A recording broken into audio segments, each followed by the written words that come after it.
Background of new economic policy. Indian economy during late 1980s.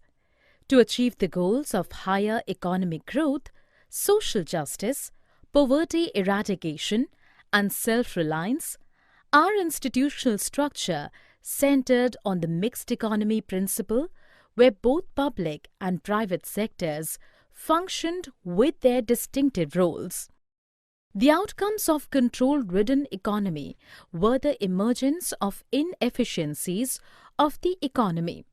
It is said that control and scarcity create a vicious circle of low productivity. Scarcity demands control that brings in rationing in distribution line. This creates delays in the creation of new productive capacity and therefore lowers output and the demand-supply imbalances. Emergence of new economic policy. The main objectives behind the launching of the new economic policy, or NEP, in 1991 are stated as follows. 1.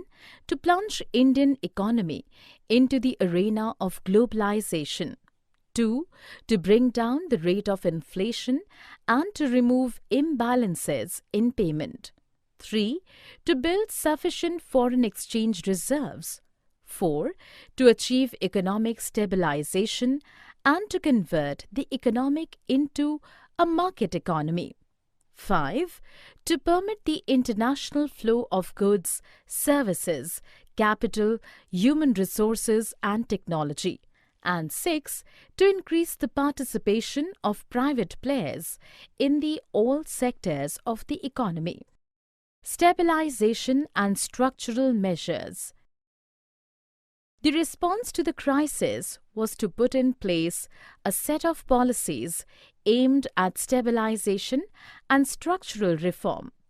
While the stabilization policies were aimed at correcting the weaknesses that had developed on the fiscal and the balance of payments fronts, the structural reforms sought to remove the rigidities that had entered into the various segments of the Indian economy.